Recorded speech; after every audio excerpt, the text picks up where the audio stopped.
Would you call this episode redemption? What would you call this? Sadness.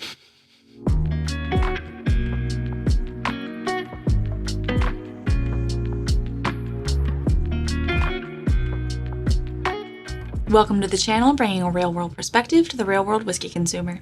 I'm Josh. And I'm Erin. And we are back with another Pours Unknown.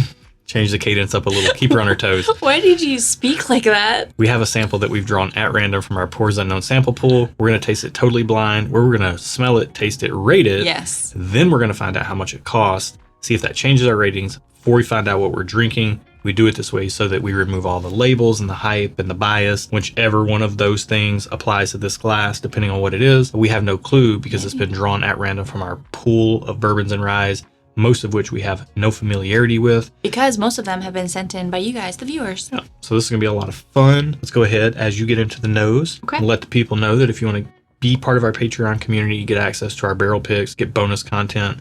All kinds of stuff is available down on Patreon. The link is down there in the video description below, as is some of the merch that we have, including glassware that will be coming soon or may already be out by the time you see this video. Check the link down there at stuffandwhiskey.com. You're laughing. What are you getting? I'm getting so much from this. Tell the people what you're getting. Every single time I've smelled it, which has been thrice now, I'm getting something different. Oh, you know it's a good day when Erin can use thrice. She loves using that word. Butterscotch. Second time, stinky feet. The third time, roller skating rink. I'm here for it. I know none of those sound really good, but I'm here for it. I'm excited to taste it. Okay. What you got?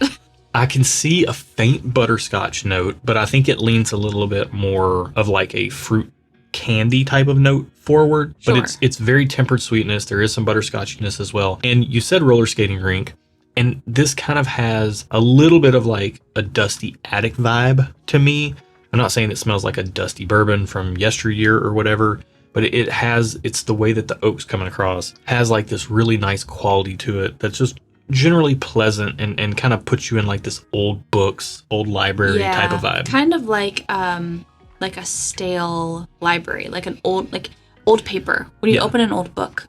That's kind of what it smells like. Like must isn't the right word, right? Because must is like wet. Yeah, it's not musty. Must is moist. Ooh. You know people love that. I know some of you love that. Let's just taste it and then we can figure out more. I find this generally pleasant on the nose. I would prefer a little bit more of darker notes to balance things out. I find this intriguing on the nose, which to me, intriguing is pleasant. I mean, that's why we're together. I was intrigued by you. Okay, let's get this one on the mouth. I got Pink Eraser. I'm getting like all my old flavor notes that I used to get on things, and this is making me feel very nostalgic. Playing the classics tonight? Yeah. Okay. I'm kind of loving it. Yeah. I mean, I think everything translates. Like it's got this fruity sweet profile to it, a little bit of cherry banana type of vibes to it. It's got a little bit of this kind of dusty book, like an old book type note to it. It's pretty thin, seems low proof, but the flavor's kind of kicking for a low proof pour. I find it quite enjoyable for what it is. I think I like this. I think I love you, but what am I so afraid of? Wow, yeah, I'm getting the same things that you said. I don't even remember what you said, but I agree. Wow, that doesn't happen often, guys. I will say... That's not true. It does. I will say, on second sip, I'm getting more saturation back of palate.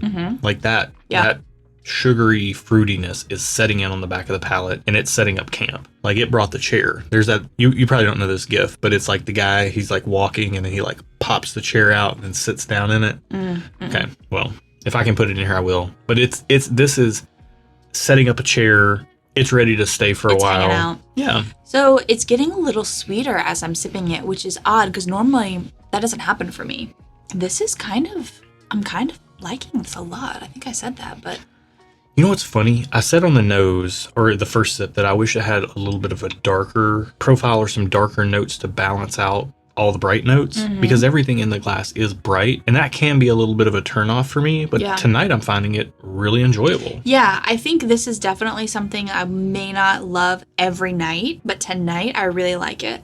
It's a builder too, as far as the proof, whatever the proof is, it lingers, and then when you take another sip, it kind of builds upon that. So the finish, because of that reason, the finish is quite nice for me. Yeah, the finish is really where the darkness sets in from the oak, and this is a generally pleasant glass. I'm not getting a lot of spice on it.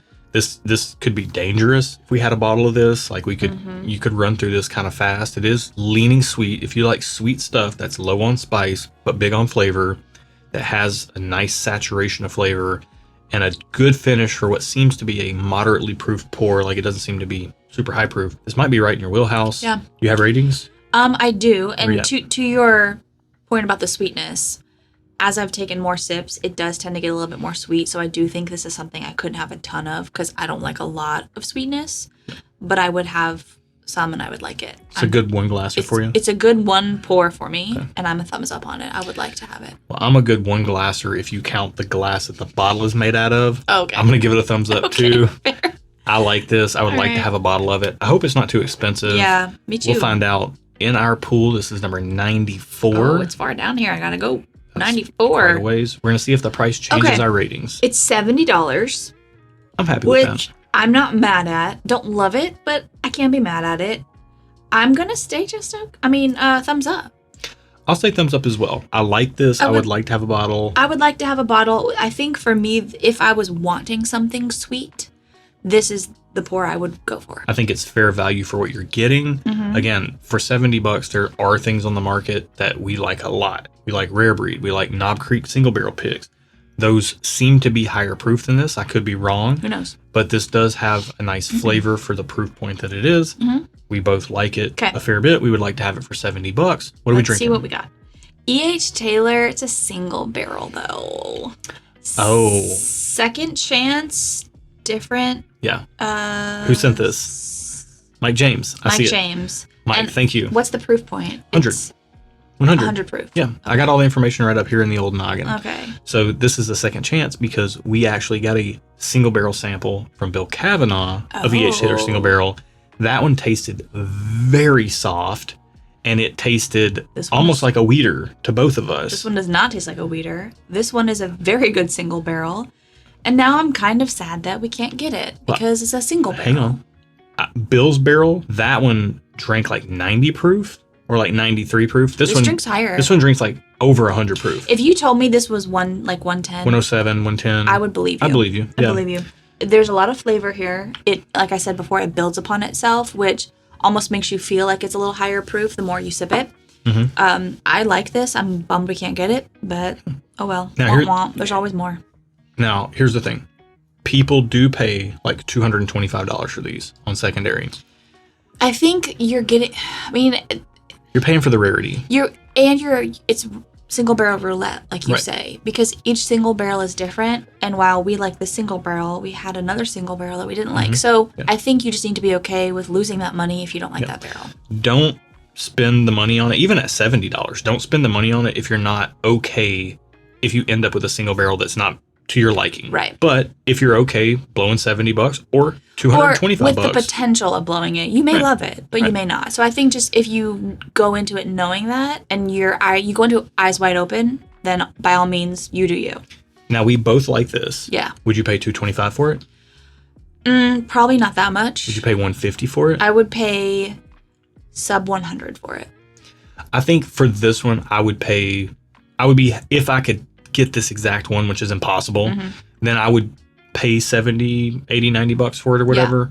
But I would definitely not pay $225 for it. I'd pay under $100, somewhere in there, anywhere under 100 would be fine for this exact bottle because for me it's a little sweet and I don't always want sweet stuff. Yeah. If I was going to have to spend $200 plus on this, I'd just go out and get a Calumet 16 or Calumet 15 or something like that.